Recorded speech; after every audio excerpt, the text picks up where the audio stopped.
کہ اب وقت آ گیا ہے مجھے چھوڑو، اب میں موسیٰ کو ختم کر دوں گا،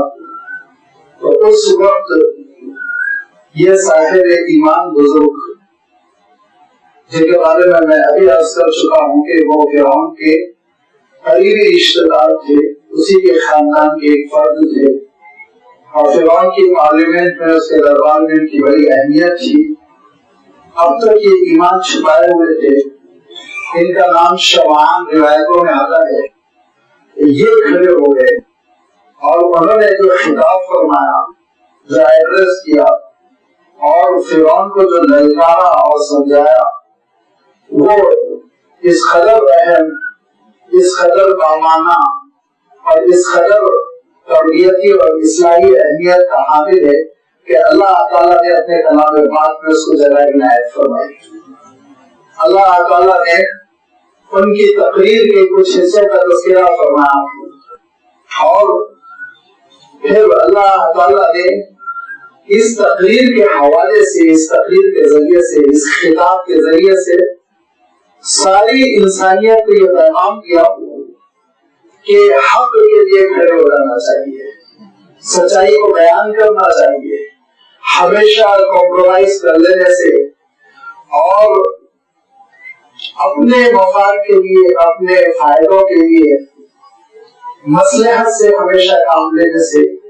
یہ آخرت کی کامیابی نہیں ملتی۔ جہاں انسانیت کو اللہ تعالیٰ نے سبق دیا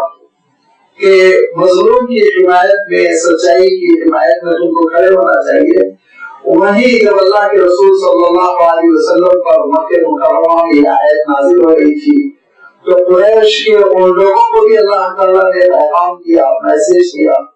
جو خاندان میں، قبیلے میں اہمیت کے حامل تھے، لیکن مشرکین مکہ کا ظلم مسلمانوں پر ہوتا ہوا دیکھ رہے تھے، انجان بن رہے تھے، اور ان کا موقف یہ تھا کہ یہ ان دو کا جھگڑا ہے، میں کیوں اس میں ہاتھ ڈالوں۔ اللہ تعالیٰ ارشاد فرماتا ہے انسان کا ضمیر، انسان کا دل ایسا ہونا چاہیے کہ وہ ظلم کو گوارا نہ کرے، وہ کھڑا ہو جائے، سچائی کا اعلان کرے۔ ہاں ایک وقت تک امکان ہوتا ہے کہ آدمی خاموش رہے، لیکن جب پانی حد سے تجاوز کرنے لگتا ہے اس موقع پہ پھر خاموشی نقصان دہ ہوتی ہے۔ لہذا اللہ تعالیٰ نے اسی چیز کو نمایاں کرتے ہوئے کہا کہ فرعون کے خاندان کے ایک صاحب ایمان وہ کھڑے ہو گئے فرعون کے دربار میں، اور پھر فرعون کو للکارا اور یہ کہا کیوں تم حضرت موسیٰ علیہ السلام کی جان کے ڈرتے ہوئے جا رہے ہو، کیا تمہارا انہوں نے بگاڑا؟ اچھا رجل نہیں اپن اور بھی اللہ، صرف انہوں نے یہی تو کہا کہ میرا رب اللہ ہے، اللہ کی وحدانیت کا اعلان کیا، اس کی توحید کا اعلان کیا، اس کی الوہیت کا اعلان کیا، تمہارے کیا بگاڑا انہوں نے؟ اور پھر دوسری بات یہ کہ وہ جاءکم بالبینات من ربکم، ان کے پاس دلیلیں ہیں، نشانیاں ہیں، معجزات ہیں، ان کے معجزات کو تم اپنی آنکھوں سے دیکھ رہے ہو۔ اگر تم ان کو قتل کر دو گے تو یاد رکھو اللہ کے عذاب کے شکار ہو جاؤ گے۔ اور اگر تم یہ کہنا چاہتے ہو کہ نعوذ باللہ حضرت موسیٰ علیہ السلام سچے رسول نہیں ہیں، تو کہا وَيَكُنْ كَاذِبًا فَعَلَيْهِ كَذِبٌ، چھوڑو ان کے حال پر، اللہ تعالیٰ خود ان کو سزا دے گا، تم کو کیا پڑی، تم کیوں ان کی جان کے دشمن بن جا رہے ہو۔ اور پھر اس کے بعد کہا آج تمہارے پاس قوت ہے، اقتدار ہے، تمہارا زور چل رہا ہے، تو تم چاہتے ہو جو چاہے کر ڈالو، لیکن ذرا سوچو اگر اسی حکومت کو، اقتدار کو، حکومت کو اللہ تعالیٰ تم سے چھین لے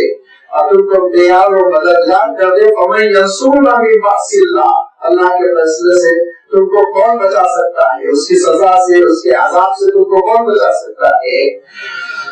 جب انہوں نے یہ تقریر کی تو فرعون پہلے بدل کر رہ گیا، اور اس نے کہا کہ معاملہ اتنا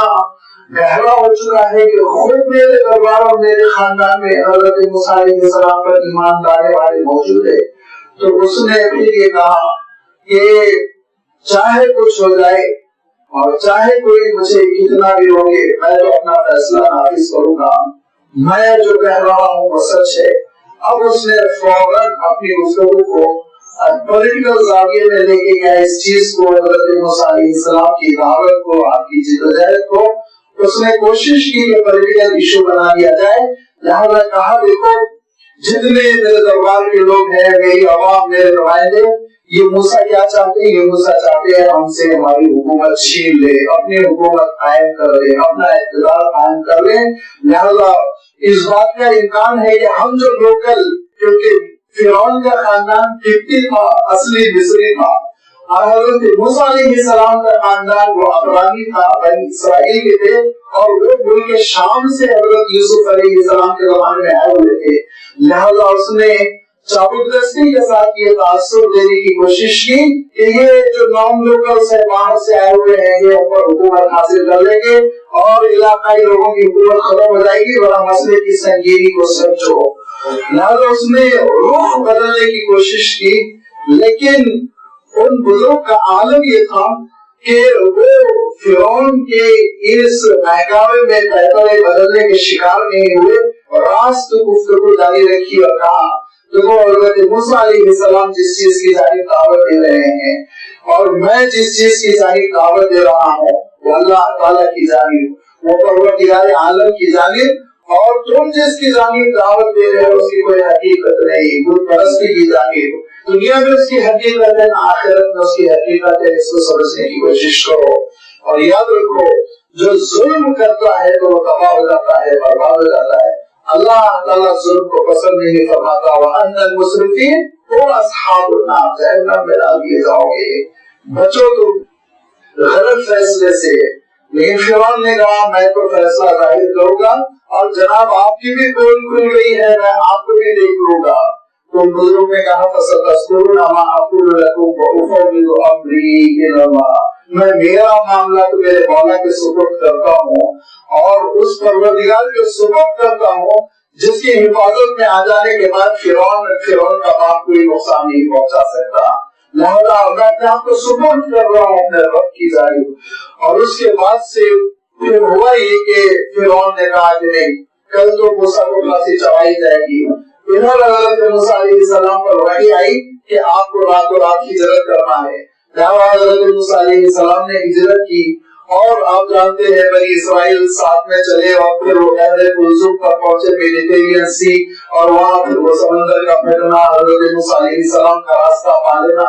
اور فرعون کا بیچوں بیچ سمندر میں تباہ و برباد ہو جانا، غرق ہو جانا. وہ ساری چیزوں کا تذکرہ کرتے ہوئے اشارہ فرمایا فَوَقَاهُ اللَّهُ السَّيِّئَاتِ مَا مَكَرُوا، جتنی مکاری انہوں نے کرنے کی کوشش کی اس سے اللہ تعالیٰ نے حضرت موسیٰ کو بھی اور حضرت موسیٰ پر ایمان لانے والوں کو بچا لیا. وَحَاقَ بِآلِ فِرْعَوْنَ سُوءُ الْعَذَابِ، اور فرعون وہ برے عذاب کا شکار ہو گیا. فرمایا قیامت کے دن تو اعلان ہوگا أَدْخِلُوا آلَ فِرْعَوْنَ أَشَدَّ الْعَذَابِ، کہ اے فرعون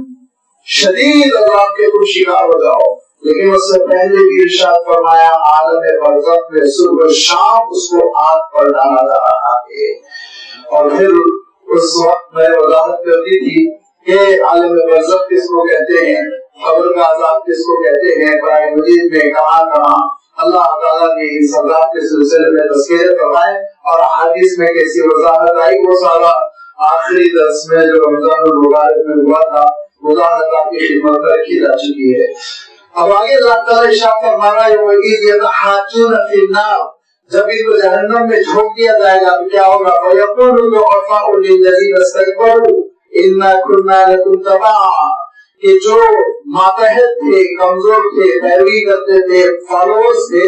وہ ان لوگوں سے کہیں گے جو بڑے تھے، لیڈر تھے اور جو قیادت کرتے تھے، غلط کاموں کی طرف لوگوں کو بلاتے تھے، ان سے اپنے لیڈروں سے کہیں گے اِنَّا كُنَّا لَكُمْ تَبَعًا، ہم تو تمہارے تابع تھے، ہم تو تمہارے فالوور تھے، تمہاری بات سنتے تھے. فَهَلْ أَنْتُمْ مُغْنُونَ عَنَّا نَصِيبًا مِنَ النَّارِ، آج اس آگ کے عذاب سے کچھ تخفیف دلا سکتے ہو؟ تو کچھ کہیں ہمارا کام بنا سکتے ہو؟ مصیبت میں پھنسے ہوئے ہیں، اس مصیبت کو کیا تم کم کر سکتے ہو؟ قَالَ الَّذِينَ اسْتَكْبَرُوا، بڑوں نے جو غرور کرتے تھے، اپنے آپ کو لیڈر سمجھتے تھے، وہ لوگ کہیں گے اِنَّا كُلٌّ فِيهَا إِنَّ اللَّهَ قَدْ حَكَمَ بَيْنَ الْعِبَادِ، بے شک ہم سب اس عذاب میں پھنسے ہوئے، ہم کیا کر سکتے ہیں؟ نہتے ہیں اور کمزور ہے، اس وقت ہمارے ہاتھ میں کچھ نہیں ہے. بے شک اللہ تعالیٰ نے آج بندوں کے درمیان حق کی بنیاد پر، انصاف کی بنیاد پر، سچائی کی بنیاد پر فیصلہ کر لیا. وقال الذین فی النار، اب یہ دونوں جو لیڈر بنے پھرتے تھے اور جو ان غلط کاروں کے پیچھے پیچھے چلتے تھے، یاد رکھیے غلط لوگوں کے پیچھے پیچھے چلنا یہ لازمی بات ہے، اپنے آپ کو گڑھے میں گرا دینا ہے، یہ لڑا کے گڑھے میں گراتے ہیں. اور دوسری بات یہ کہ یہ کوئی حجت نہیں ہے کہ ہم کسی کی پیروی میں غلط راستے پہ چل پڑے. اللہ تعالیٰ نے آپ کو عقل کیوں دی؟ ہر انسان کو اللہ تعالیٰ نے عقل سلیم دی. وَهَدَيْنَاهُ النَّجْدَيْنِ، ہم نے تم کو شعور دیا، اچھائی کیا ہے سمجھو، برائی کیا ہے سمجھو. اگر تم آنکھیں بند کر کے غلط لوگوں کے پیچھے پیچھے چلتے ہو اور ان کو اپنا لیڈر منتخب کرتے ہو، ان کو اپنا سردار بناتے ہو، تو پھر تم کو آخرت میں بھگتنا ہوگا اس غلط انتخاب کی سزا بھی. لہذا اب یہ لیڈرز بھی اور یہ فالوورز بھی، یہ سب کے سب جب سزا میں پھنسے ہوئے رہیں گے اور ایک دوسرے کا کام بنانے کی پوزیشن میں نہیں ہوں گے، تو پھر ایک وقت گزرے گا اور ایک وقت گزرنے کے بعد ان کا عالم یہ ہوگا کہ وہ رجوع کریں گے کس سے؟ وقال الذین فی النار لخزنۃ جہنم، جہنم کے پہرے داروں سے اور جہنم کے نگہبانوں سے یہ رجوع کریں گے، ان کے پاس جائیں گے اور یہ کہیں گے کہ ادعوا ربکم یخفف عنا یوما من العذاب، اللہ تعالیٰ سے التماس کرو، گزارش کرو اور ریکویسٹ کرو کہ کم سے کم ایک دن ذرا چھٹی مل جائے عذاب سے، عذاب میں تخفیف ہو جائے، نرمی ہو جائے. یہ روزانہ کا یہ شدید عذاب بھگتنا یہ ہمارے لیے بہت مشکل ہو رہا ہے. موت بھی تو نہیں آتی، ہم توقع سزک کر جاتے ہیں. لہذا درخواست کریں گے کہ ذرا آپ اللہ تعالیٰ سے سفارش کر دیجیے کہ کوئی ایک دن ہفتے کا طے ہو جائے چھٹی کا، ویکینڈ، جس میں تھوڑا عذاب ٹھنڈا پڑ جائے، کم پڑ جائے اور ہم تھوڑا آرام کر لیں. اور لازمی بات ہے وہ فرشتے ہوں گے جن کو اللہ تعالیٰ نے کام سونپا ہوگا. لہذا قالوا اولم تأتیکم رسلکم بالبینات، وہ فرشتے راست بات کریں گے، یہ کہیں گے کیا تمہارے پاس رسولوں کی تعلیم نہیں پہنچی تھی؟ رسولوں نے نہیں سمجھایا تھا؟ انبیاء علیہ السلام کے رسول نہیں پہنچے تھے؟ اللہ کی کتابیں نہیں پہنچی تھی؟ نصیحت کرنے والوں نے نصیحت نہیں کی تھی؟ ایمان کے تقاضوں کو سامنے نہیں رکھا تھا؟ برائی کے شر کو نہیں بتایا تھا؟ قالوا بلا، وہ کہیں گے ہوا تھا، سب کچھ ہوا تھا. لیکن جو بے ایمانیوں میں مزہ تھا، جو گناہوں میں لذت تھی اور جو اللہ کی نافرمانی میں فائدے تھے، وہ ہم کہاں اس سے وڈرا ہونے والے تھے، ہاتھ چھوڑنے والے، ہاتھ دھونے والے تھے. لہٰذا ہم لگے رہے گناہوں میں. تو کہا کہ پھر عذاب بھگتو. قالوا فذروا وما دعاء الکافرین الا فی ضلال، فرشتے کہیں گے ہم بیچ میں نہیں آ سکتے. دعا کرنا ہے تو دنیا میں بھی ادھر ادھر ہاتھ پھیلاتے تھے. آج کم سے کم اللہ تعالیٰ سے رجوع کرو، دعا کرو اور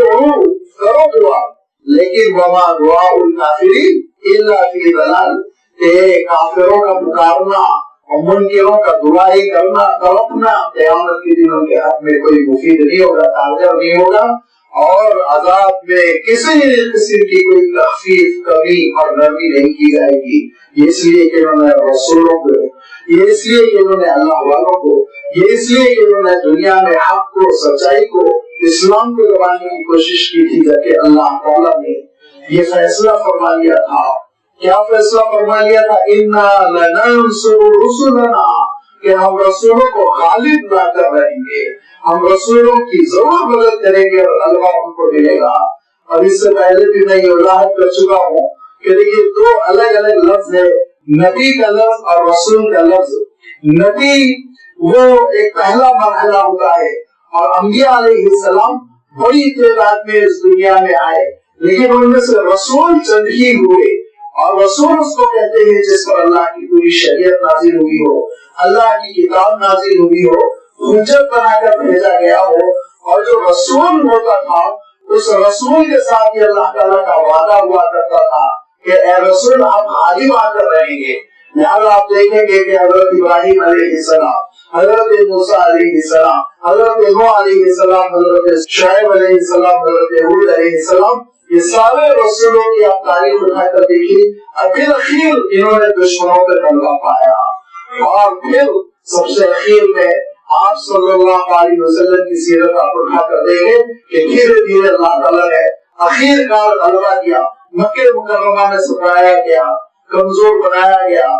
ظلم و زیادتی کے پہاڑ توڑے گئے، لیکن غلبہ بہرحال اللہ کے رسول صلی اللہ علیہ وسلم کو ملا۔ دھیرے دھیرے بدر میں کامیابی ہوئی، پھر خندق کے موقع پر آگے بڑھے، پھر فتح مکہ ہو گیا، یہاں تک کہ آپ صلی اللہ علیہ وسلم کی وفات سے پہلے جزیرۃ العرب پورا کا پورا کنٹرول میں آ چکا تھا۔ لہذا اللہ تعالیٰ ارشاد فرماتا ہے اِنَّا لَنَنصُرُ رُسُلَنَا، بے شک ہم نے یہ فیصلہ کر لیا ہے کہ ہم رسولوں کی نصرت کریں گے۔ دوسرے مقام پہ ارشاد فرمایا كَتَبَ اللَّهُ لَأَغْلِبَنَّ أَنَا وَرُسُلِي، میں نے یہ لکھ دیا ہے کہ میں اور میرے رسول غالب آ کر رہیں گے۔ تیسرے مقام پر ارشاد فرمایا وَلَقَدْ سَبَقَتْ كَلِمَتُنَا عَلَىٰ، کہ ہمارا یہ فیصلہ رسولوں کے سلسلے میں ثابت ہو چکا ہے۔ وَلَقَدْ سَبَقَتْ كَلِمَتُنَا عَلَىٰ عِبَادِنَا الْمُرْسَلِينَ إِنَّهُمْ لَهُمُ الْمَنصُورُونَ، کامیاب ہو کر رہیں گے۔ کبھی کبھی ذہن میں ایک سوال آتا ہے، بہت ممکن ہے آپ کے ذہن میں نہیں آیا، لیکن بعد میں کوئی ڈال دے گا تو اس کی وجہ سے تھوڑا ہو سکتا پریشانی ہو، اور قبل از وقت میں ہی وضاحت کر دیتا ہوں کہ حضرت عیسیٰ علیہ السلام کے ساتھ یہ معاملہ نہیں ہوا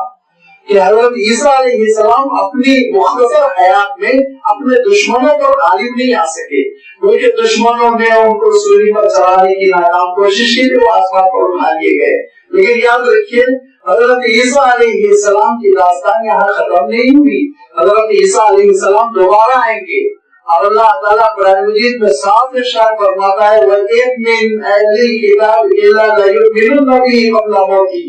حضرت موسیٰ حضرت عیسیٰ علیہ السلام کی موت سے پہلے سارے اہل کتاب یہودی اور عیسائی آپ کی سچی نبوت اور رسالت پر مجبور ہو کر ایمان لے آئیں گے، لیکن آپ کو بھی ملے گا، عارضی طور پر نہیں ملا ہے لیکن آخری طور پر ضرور مل کر رہے گا، کیونکہ اللہ تعالیٰ صاف ارشاد فرما رہا ہے اِنَّا لَنَنصُرُ رُسُلَنَا، بے شک ہم ضرور مدد کریں گے۔ الوداع جانتے ہیں اِنَّا بھی تاکید کے لیے ہے، لا بھی تاکید کے لیے ہے، لہذا اس کا ترجمہ ہوتا ہے اِنَّا لَنَنصُرُ رُسُلَنَا، ہم ضرور کامیاب کریں گے، مدد کریں گے، نصرت کریں گے رسولوں کی۔ وَالَّذِينَ آمَنُوا فِي الْحَيَاةِ الدُّنْيَا، اور ایمان والوں کو بھی اللہ تعالیٰ اپنی نصرت سے محروم نہیں رکھے گا۔ بس اوقات ایسا محسوس ہوتا ہے کہ بعض ایمان والے بڑی مظلومیت کے ساتھ اس دنیا سے گزر گئے، لیکن اگر آپ ان کے دشمن کا جائزہ لیں، ہم سے صرف ان مسلمانوں کو دیکھتے ہیں جو مظلومی کے ساتھ مر گئے، لیکن ان دشمنوں کو ہم نہیں دیکھتے اور ان کے نتائج کو ہم نہیں دیکھتے۔ بعد میں کیا ہوا، جو ان دشمنوں کے ساتھ برآمد ہوتے ہیں کہ اللہ تعالیٰ کی ذلت کے ساتھ ان کو دنیا میں گھسیٹتا ہے، مارتا ہے، پریشان کرتا ہے۔ اور اکثر میں کہتا ہوں کہ پورا ایک ریسرچ کا ٹاپک ہے کہ خود آپ اللہ کے رسول صلی اللہ علیہ وسلم کے دشمنوں کی تاریخ اٹھا کر دیکھیے، ایسی بے عزتی کی موت مارتے چلے گئے۔ لہٰذا یہ اللہ تعالیٰ کا نظام ہے کہ ظالم ظلم کرتے وقت تو ایسا محسوس ہوتا ہے کہ اس کو سزا نہیں مل رہی ہے، لیکن بعد میں وہ برباد ہو جاتا ہے۔ اور فرمایا وہ یوم یقوم الاشہاد، اور جس دن شہادتیں قائم ہوں گی، گواہیاں، یعنی قیامت کے دن، اس دن بھی ہم اپنے ایمان والوں کو معزز کریں گے، ان کی مدد کریں گے۔ وہ دن ایسا ہوگا یوم لا ینفع الظالمین معذرتہم، ظالموں کو ان کی معذرتیں فائدہ نہیں پہنچائے گی، بڑی معذرت کریں گے، بڑی معافی مانگیں گے، بہت پچھتائیں گے، لیکن ان کا یہ پچھتانا، معذرت کرنا ان کے حق میں کارگر نہیں ہوگا۔ وَلَهُمُ اللَّعْنَةُ، اور ان پر لعنتیں ہوں گی۔ وَلَهُمْ سُوءُ الدَّارِ، نہ صرف یہ کہ وہ اللہ کی رحمتوں سے محروم کر دیے جائیں گے اور ان پر لعنت ہوگی، بلکہ برا ٹھکانہ ہوگا، جہنم میں چھوڑ دیے جائیں گے۔ پھر حضرت موسیٰ علیہ السلام کی نبوت کی جانب اشارہ کرتے ہوئے اللہ تعالیٰ نے پھر اپنے آخری رسول سے خطاب فرمایا، ارشاد فرمایا وَلَقَدْ آتَيْنَا مُوسَى الْهُدَىٰ، بے شک ہم نے موسیٰ کو ہدایتیں عنایت کی،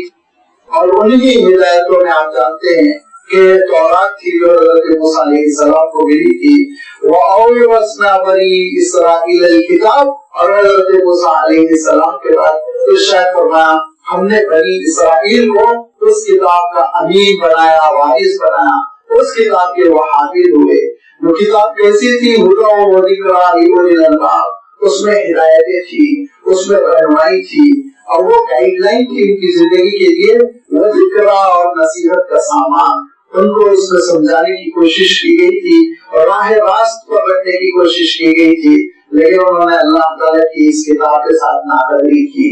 اور ناقدری کرنے کے بعد جو ناقدری ہوئی تاریخی طور پر اگر آپ اس کو سمجھ لیں تو قرآن مجید کی تلاوت، قرآن مجید کا حفظ اور قرآن مجید کو نمازوں میں پڑھنا، تراویح میں پڑھنا، اس کی اہمیت نکل کر آپ کے سامنے آئے گی۔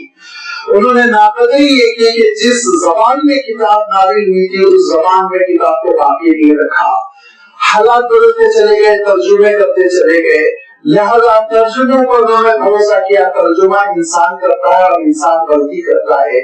لہذا اولڈ ٹیسٹمنٹ کی شکل میں جو آج ہمارے پاس تورات پہنچی ہوئی اس میں سینکڑوں ملاوٹیں ہو چکی ہیں، اور عالم یہ ہے کہ اس دودھ کے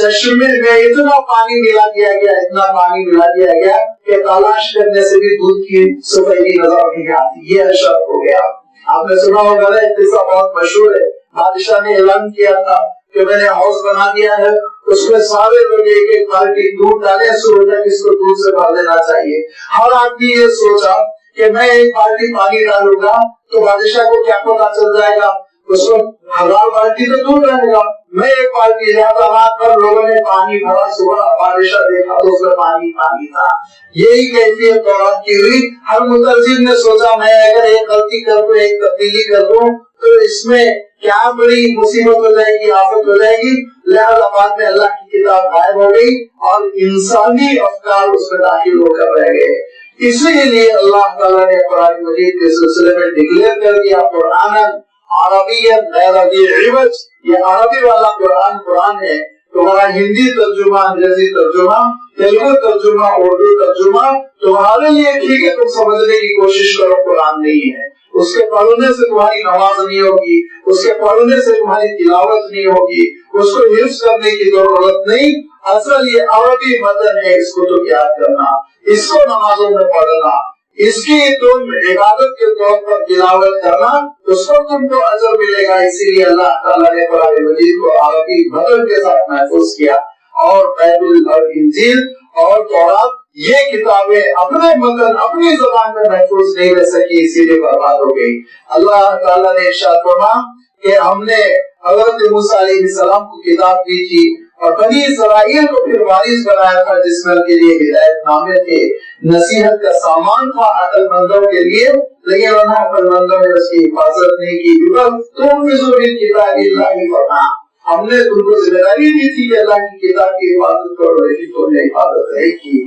لہذا دھیرے دھیرے اللہ کی کتاب ظاہر ہو گئی، اور وہ نور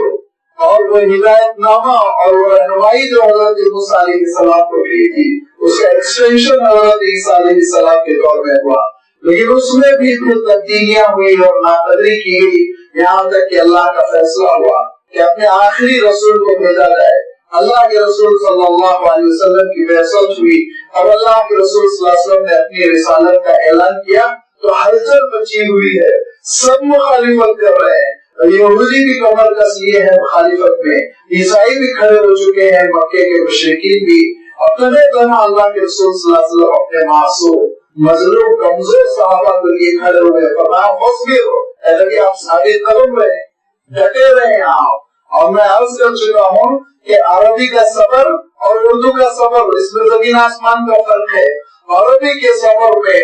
ایک اعلیٰ ہمتی ہوتی ہے، عزم ہوتا ہے، حوصلہ ہوتا ہے، ثابت قدمی ہوتی ہے، پہاڑ کی طرح، چٹان کی طرح جم جانا۔ اور عربی کے اس صبر کے مقابلے میں جو ہماری اردو کا صبر ہے، ہماری اردو کا جو صبر ہے اس میں ایک مجبوری ہوتی ہے، جیب کر گئی صبر کر لو، حادثہ ہو گیا صبر کر لو، مال لوٹ گیا صبر کر لو، کسی نے مار دیا، پولیس والے نے خبر لے گی صبر کر لو۔ نہیں، عربی کے معنی یہ نہیں ہوتے، عربی میں صبر کے معنی ہوتے اپنے دین کے ساتھ آگے بڑھتے رہنا، اپنے شعار کے ساتھ، اپنی آئیڈینٹی کے ساتھ، اپنی شناخت کے ساتھ، اپنی منزل کو پانے کے لیے آگے بڑھتے رہنا۔ فاصبروا ان وعد اللہ حق، اے نبی آپ ثابت کرو رہے ہیں کہ نبوت اور رسالت پر اللہ کا وعدہ سچا ہے، آپ کی مدد کا جو اللہ تعالیٰ نے وعدہ کیا آپ کے غلبے کا جو اللہ تعالیٰ نے وعدہ کیا وہ پورا ہو کر رہے گا. اور آپ کا سرمایہ حیات کیا ہونا چاہیے؟ وَاسْتَغْفِرْ لِذَنبِكَ وَسَبِّحْ بِحَمْدِ رَبِّكَ بِالْعَشِيِّ وَالْإِبْكَارِ. ہمیشہ استغفار کا معمول اور ہمیشہ صبح و شام اللہ تعالیٰ کا ذکر ہو. یہ ہے اللہ کے رسول صلی اللہ علیہ وسلم کو جو طریقہ دیا گیا ہے. یہی منہج، یہی راستہ میرا اور آپ کا بھی ہونا چاہیے کہ اللہ تعالیٰ کے دین پر ثابت قدم استغفار کرتے ہوئے صبح شام اللہ تعالیٰ کی تسبیح بیان کرتے ہوئے آگے بڑھتے چلے جائیں تو پھر آپ دیکھیں گے یہ مسائل کے بادل چھٹتے چلے جائیں گے، مخالفتیں ختم ہوگی. ارشاد فرمایا واستغفر لذنبک، استغفار کا اہتمام. اور میں عرض کر چکا ہوں کہ توبہ کے مقابلے میں لفظ استغفار جب آتا ہے تو اللہ تعالیٰ سے اپنی مغفرت طلب کرنا ان گناہوں کی جو گناہ معلوم ہے، ان گناہوں کی جو گناہ معلوم بھی نہیں ہے، نادانستہ طور پر، غیر شعوری طور پر، نہ جانتے ہوئے کہ یہ غلطی ہے، یہ گناہ جو سرزد ہو گئے جس کا شعور بھی نہیں ہم کو، یہ ساری خطاؤں پر، کوتاہیوں پر معافی مانگنا استغفار کہلاتا ہے. اور اس کے مقابلے میں توبہ، وہ جو جانتے ہیں ہاں مجھ سے غلطی ہو گئی، مجھے جھوٹ نہیں بولنا چاہیے تھا، میں کہہ گیا، اس پر توبہ واجب ہو جاتی ہے. اور جو گناہ غیر شعوری طور پر سرزد ہوتے ہیں اس پر استغفار کرتے رہنا چاہیے. واستغفر لذنبک وسبح بحمد ربک، اور تسبیح میں بیان کیجیے اللہ تعالیٰ کی حمد و ستائش کی. یہ اتنے خوبصورت لفظ ہے، بڑی لمبی تشریح ہے، اور اس وقت یہ آیتوں کے مجمع کو مکمل کرنا ہے، اس لیے زیادہ تفصیل نہیں کر سکوں گا کہ تسبیح میں اللہ کی پاکی کا تصور آتا ہے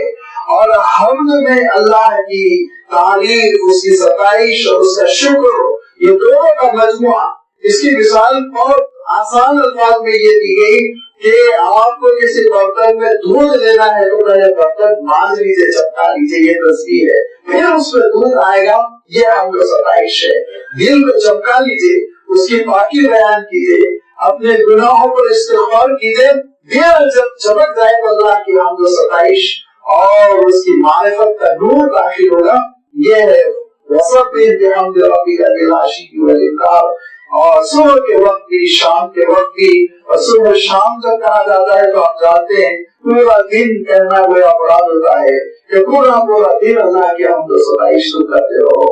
ان الذین یجادلون فی آیات اللہ بغیر سلطان اتاؤں فی صدورہم الکبر، جو لوگ اللہ تعالیٰ کے احکام، اس کی آیتوں میں جھگڑے کر رہے ہیں، بغیر سلطان، ان کے پاس کوئی دلیل نہیں جو ان تک پہنچی ہوئی ہو، وہ کیوں جھگڑے کر رہے ہیں؟ نہ ان کی کتاب ان کا ساتھ دے رہی ہے، نہ ان کی تاریخ ان کا ساتھ دے رہی ہے، نہ عقل ان کا ساتھ دے رہی ہے، نہ سائنس ان کا ساتھ دے رہی ہے، پھر بھی جھگڑے کر رہے ہیں، آسین چلا چلا کر بحث کر رہے ہیں اور چکنی چپڑی زبان استعمال کرتے جا رہے ہیں. کیوں؟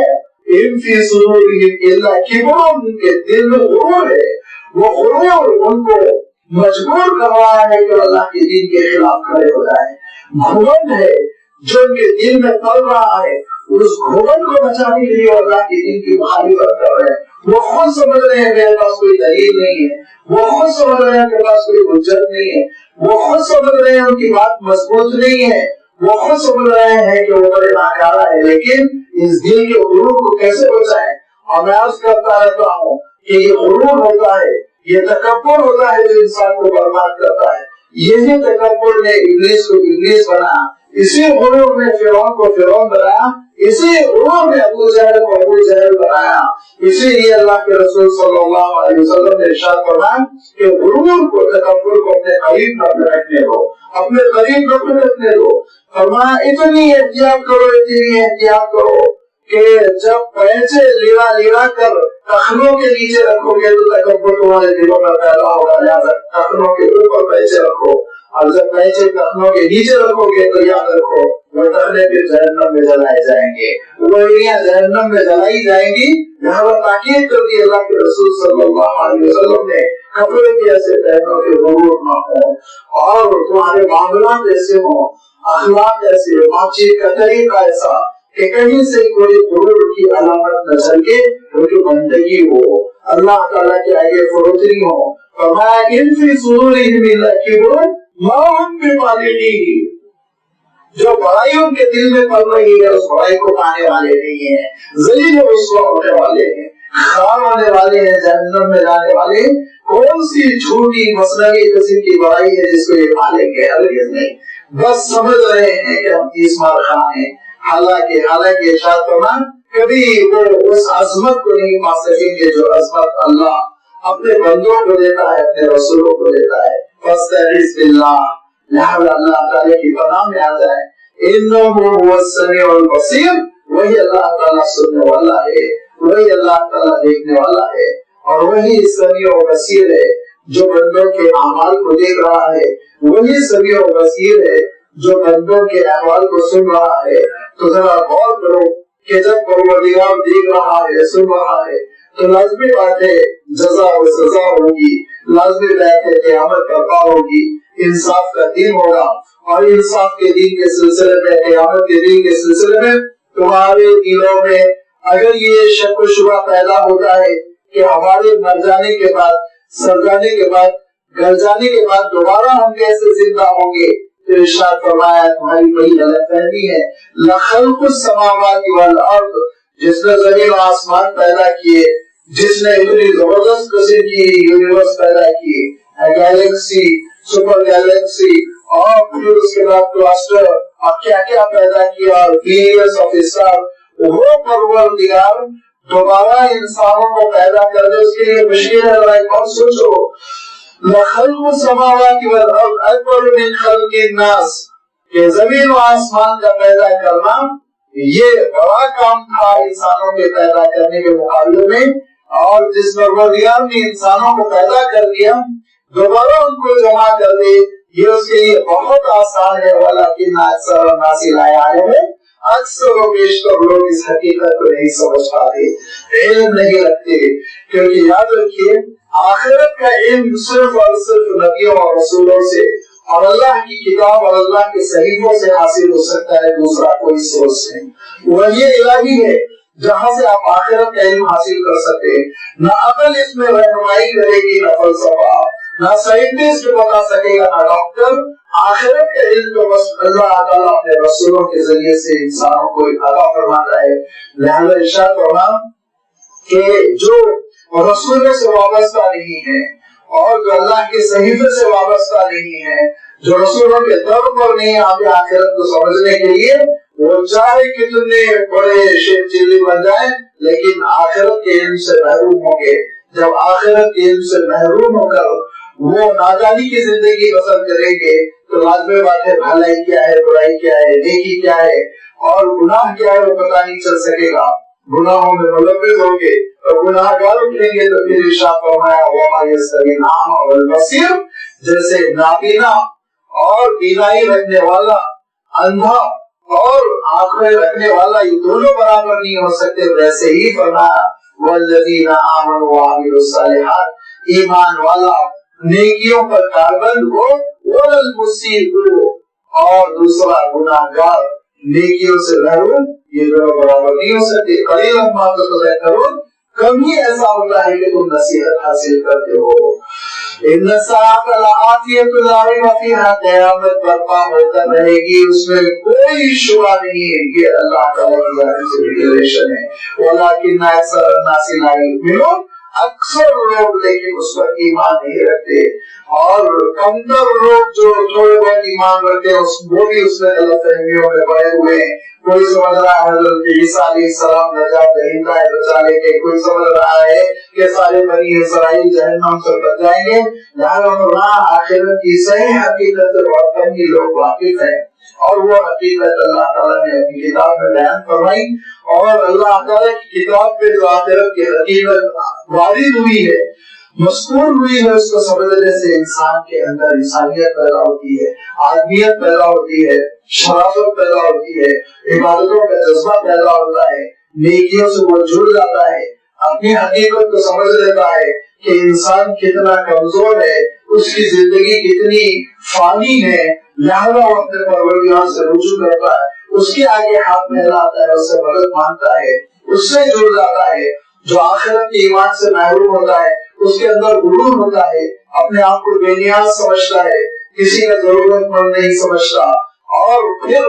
اس کے اندر یہ کیفیت پیدا ہو جاتی ہے کہ اللہ تعالیٰ سے بہت دور ہو جاتا ہے، اس کے آگے ہاتھ نہیں پھیلاتا. فرمایا وقال ربکم ادعونی استجب لکم، جبکہ اللہ تعالیٰ کا حکم ہے، کہا تمہارے پروردگار نے مجھ سے دعائیں کرو، استجب لکم، میں تمہاری دعائیں قبول کروں گا. اللہ کے رسول صلی اللہ علیہ وسلم فرمایا کرتے تھے 3 باتیں ایسی ہیں جو پہلے اللہ تعالیٰ نے نبیوں اور رسولوں سے فرمایا تھا اور اب میرے سارے امتیوں سے فرمایا. 3 باتیں ایسی ہیں جن کا خطاب اللہ نے نبیوں اور رسولوں سے کیا تھا، اور پھر اب ایسا زمانہ آیا اللہ کے رسول صلی اللہ علیہ وسلم کی امت کا یہ اعزاز فرمایا گیا کہ ہر فرد سے اللہ تعالیٰ کو خطاب ہوا. ان 3 باتوں میں پہلی بات تو آپ صلی اللہ علیہ وسلم ارشاد فرماتے ہیں کہ اللہ تعالیٰ نبیوں اور رسولوں سے کہتا تھا کہ تمہارے دین میں ہم کوئی تنگی اور کوئی سختی نہیں رکھ رہے ہیں، تمہارے لیے شریعت کو آسان کر رہے ہیں، لیکن اس امت کا مسئلہ آیا تو ارشاد فرمایا وَمَا جَعَلَ عَلَيْكُمْ فِي الدِّينِ مِنْ حَرَجٍ، اے امت محمد کے لوگوں، ہم نے تم سب کے لیے جو دین رکھا ہے اس دین میں تنگی نہیں رکھی ہے. فرمایا سارے نبیوں اور رسولوں سے اللہ تعالیٰ نے ارشاد فرمایا تھا اے اللہ کے نبیوں اور رسولوں، ہم تم کو تمہاری امتوں پر گواہ بنا رہے ہیں، لیکن جب اس امت کی باری آئی تو ارشاد فرمایا كَذَلِكَ جَعَلْنَاكُمْ أُمَّةً وَسَطًا لِتَكُونُوا شُهَدَاءَ عَلَى النَّاسِ، اے امت محمد کے لوگوں، ہم نے تم سب کو گواہ بنا دیا. اور نبیوں اور رسولوں سے اللہ تعالیٰ نے خطاب کر کے فرمایا تھا کہ ہم آپ کو بھیج رہے ہیں انسانیت کی جانب، آپ ہم سے مانگے، رجوع کریں، دعا کریں، ہم آپ کی دعا سنیں گے. اور اس امت کا معاملہ ہے تو فرمایا وقال ربکم ادعونی استجب لکم، اے امت محمد کے لوگوں مانگو مجھ سے، میں تمہاری مرادیں پوری کروں گا. یہ 3 چیزیں ایسی آپ صلی اللہ علیہ وسلم ارشاد فرماتے ہیں جو بہت ہی مخصوص کے رسولوں اور نبیوں کے ساتھ اور کامن کر دی گئی اس امت کے ساتھ. لہذا دعاؤں کا اللہ تعالیٰ نے حکم دیا اور فرمایا کہ ان الذین یستکبرون عن عبادتی، جو میری اس عبادت سے عار محسوس کریں گے، اپنے آپ کو بڑا محسوس کریں گے، ضرورت مند محسوس نہیں کریں گے، تو کان کھول کر سن لے سے خلود جہنم داخلین، ان کو میں رسوا کر کے جہنم میں بھیج دوں گا. دعا بندگی کا اظہار ہے، دعا بندگی کا اظہار ہے، اور دعا کے ذریعے سے بندہ اللہ تعالیٰ سے جڑ جاتا ہے. آپ صلی اللہ علیہ وسلم ارشاد فرمایا کرتے تھے وَمَن لَّمْ يَسْأَلِ اللَّهَ يَغْضَبْ عَلَيْهِ، جو دعا نہیں کرتا نا اللہ کے آگے ہاتھ نہیں پھیلاتا تو اللہ تعالیٰ سے ناراض ہوتا ہے. کیوں ناراض ہوتا ہے؟ اس لیے کہ اس کے اندر بندگی نہیں ہے، یہ اپنی کمزوری کا اعتراف نہیں کر رہا ہے، مجھ سے رجوع نہیں کر رہا ہے. لہٰذا آپ صلی اللہ علیہ وسلم فرماتے تھے کہ دیکھو ہر مسئلہ اللہ کے دربار میں پیش کرو، ہر مسئلہ اللہ کے دربار میں پیش کرو، یہاں تک کہ فرمایا جوتے کی ڈوری ٹوٹ گئی ماننا ہو تو پروردگار سے طلب کرو، کوئی حرج نہیں، وہ تمہارا مولا ہے. اور اس کے دربار میں اپنے راز کو، اپنے دل کے بھید کو، اپنی ضروریات کو پیش کرنا ہے، کوئی آپ کی باتیں اور تمہارا مالک ہے. لہذا آپ صلی اللہ علیہ وسلم دعاؤں پر ایسی ترغیب دیا کرتے تھے، ایسی توجہ دلایا کرتے تھے کہ ایک صحابی کہنے لگے اے اللہ کے رسول یہ بتلائیے اقریب ربنا فنناجیہ ام بعید فننادیہ، کہ پکار پکار کے دعائیں کرو یا سرگوشیوں کے ساتھ دعائیں کرو. اس سے پہلے کہ اللہ کے رسول صلی اللہ علیہ وسلم جواب دیتے، اللہ تعالیٰ نے خود وحی نازل کر دی اور جواب دیا اذا سألک عبادی عنی فإنی قریب اجیب دعوت الداعی اذا دعان فلیستجیبوا لی ولیؤمنوا بی. اے رسول جب میرے بارے میں کوئی بندہ سوال کرے کہ کیسے وہ دعا کرے تو آپ اس سے کہہ دیجیے انی قریب اور قریب ہوں، میں سنتا ہوں، اس کی ضروریات کو میں سنتا ہوں، اس کی پریشانیوں کو میں دیکھتا ہوں، اس کی حالتوں کو میں دیکھتا ہوں. اما یکشف الضر، اور میں کون ہے جو تمہاری مصیبتوں کو دور کر سکے؟ کس کے اندر صلاحیت ہے؟ ایک ہی دوا ایک پیشنٹ کو لگتی ہے دوسرے کو نہیں لگتی. ڈاکٹر صاحب یہ کہہ کے چھٹی حاصل کر لیتے ہیں، باڈی ریسپانس نہیں کر رہی، یہ باڈی نہیں ریسپانس کر رہی، اللہ کا حکم نہیں ہوا. اس مریض کے ساتھ اللہ کا حکم اور شفا ہو جائے اور دوسرے مریض کے ساتھ اللہ کا حکم اور شفا نہ ہو، شفا نہیں ہوگی. لہذا اللہ کے ہاتھ میں اللہ سے رجوع کرو، اس کے دربار میں ہاتھ پھیلاؤ،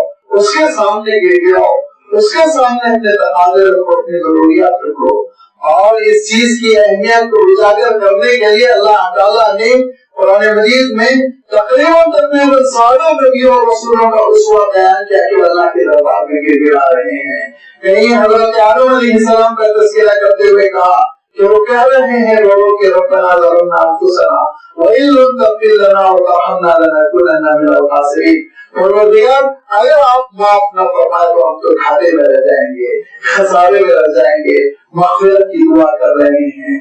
اور پھر حضرت نوح علیہ السلام کا تذکرہ کرتے ہوئے کہا کہ بیٹا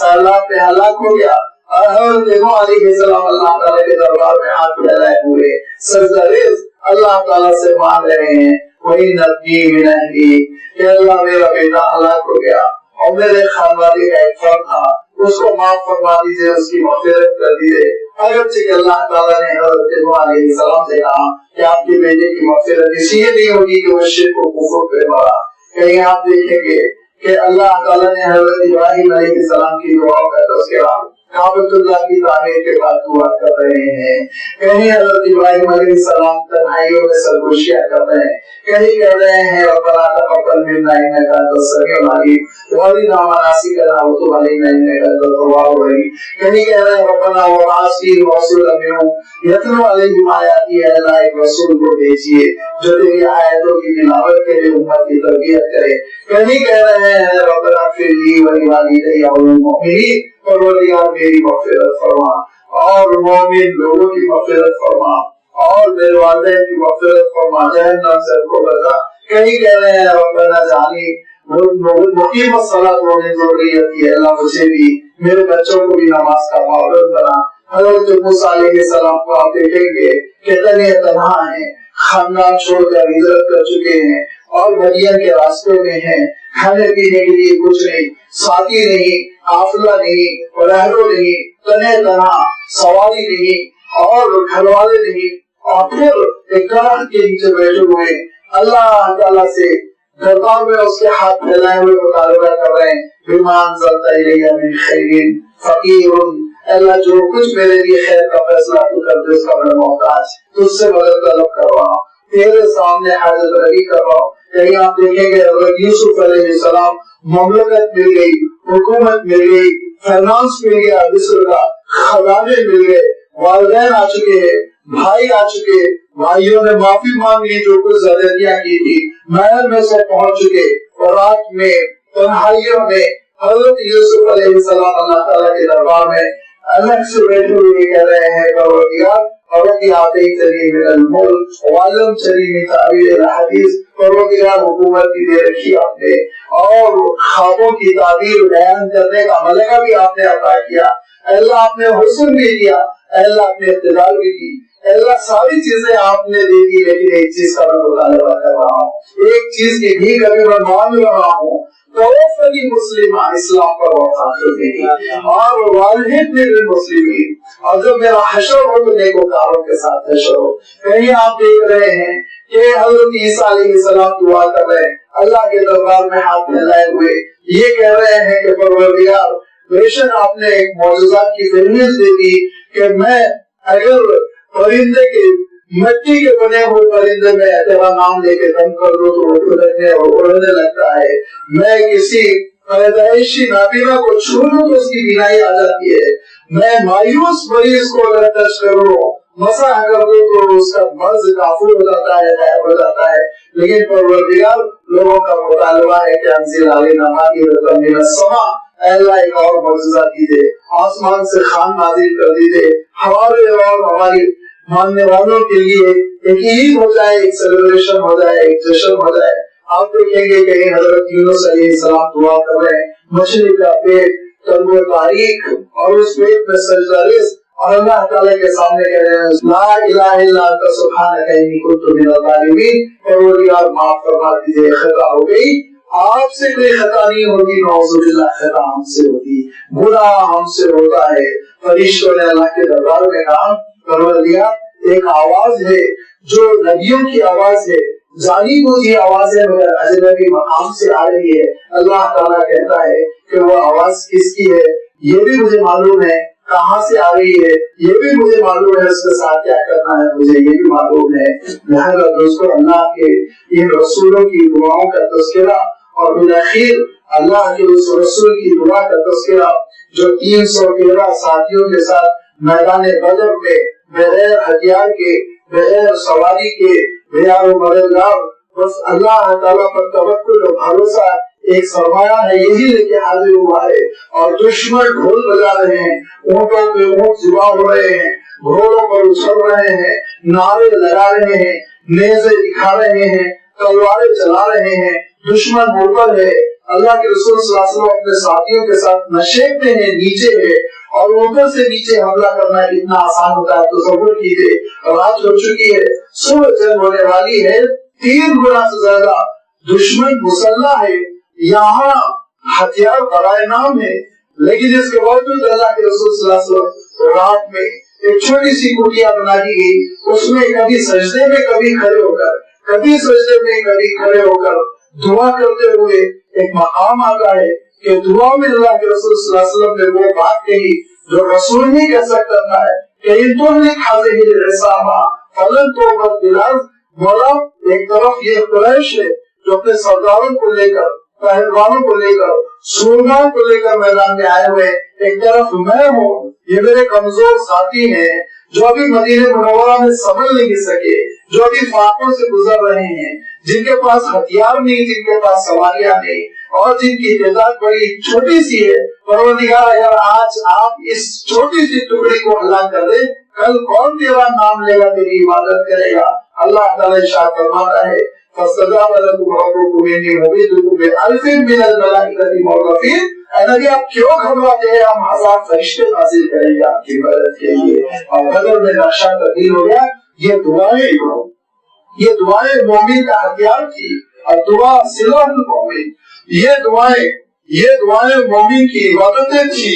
دعا اور عبادت میں اللہ کے رسول صلی اللہ علیہ وسلم یہ دعائیں حالات کو تبدیل کر لیا کرتی تھی. یہ وہ دعائیں تھی جو تقدیریں بدل دیا کرتی تھی. فرمایا اللہ يرد القضاء الا الدعاء، قضا کو کوئی چیز چینج نہیں کر سکتی سوائے دعا کے. یہ اٹھے ہوئے ہاتھ معاملات کو بدل دیا کرتے تھے. لیکن آج امت سے جہاں بہت ساری خصوصیات چلی گئی، جاتی رہی، بہت ساری صفات ختم ہو گئی، جہاں ان کا اتحاد ختم ہو گیا، جہاں ان کی جافشانی لگاتار محنت ختم ہو گئی، وہیں دعاؤں کا سلیقہ بھی بھول گیا، وہیں دعاؤں کا طریقہ بھی ختم ہو گیا. جب ہم دعا کی ترتیب پر آ جائیں گے، دعا کا سلیقہ قرینہ مل جائے گا، ہمارے حالات تبدیل ہوتے رہ جائیں گے. اللہ کے رسول صلی اللہ علیہ وسلم ارشاد فرمایا کرتے تھے من فتح له الدعاء فتحت له ابواب الرحمہ. جس کے لیے دعا کا طریقہ آ گیا، جس کو دعا کا انداز مل گیا، اس کے لیے رحمت کے دروازے کھل گئے. سمجھ لو لہٰذا دعا کا قرینہ ہم حاصل کریں. فرماتے تھے بے توجہی کے ساتھ ان قلب ساہن ولاہن، دل کہیں اور ہے اور ذہن کہیں اور ہے، اور امام صاحب دعا کر رہے ہیں اور آمین آمین کہہ کے چہرے سے ہاتھ پھیر رہے. فرمایا ایسی دعا کو اللہ تعالیٰ قبول نہیں کرتا. فرمایا عالم یہ ہے کہ لمبا سفر کر کے کہیں پہنچے ہوئے ہیں اور پھر بال بھی پڑا جاتا، جسم بھی تھکا ہوا، اور کہہ رہے یا ربی یا ربی، لیکن اللہ تعالیٰ ہے کہ جواب نہیں دیتا. کیوں؟ فرمایا کہ مطعمہ حرام، مشربہ حرام، ملبسہ حرام، غذی ابی حرام فانا یستجاب لہ. کھاتے ہو حرام، پہنتے ہو حرام، پیتے ہو حرام، کیا تمہاری دعا قبول کی جائے گی؟ لہٰذا اپنے اندر استعداد پیدا کریں ہم دعاؤں کی قبولیت کی، اپنے اندر ہم صفات پیدا کریں اور دعا کی ترتیب پر آ جائیں تاکہ اللہ تعالیٰ ہمارے حالات تبدیل کر سکے. انشاءاللہ آگے اللہ تعالیٰ نے اور اپنے بندوں کے سلسلے میں اور اللہ تعالیٰ کو کیسے پکارا جائے اور کن چیزوں سے روکا جائے، کون سی چیزیں اختیار کی جائیں، وہ ساری چیزوں کا تذکرہ جاری رکھا ہے. اس کی وضاحت آپ کی خدمت میں رکھی جائے گی. وآخر دعوانا الحمدللہ رب العالمین.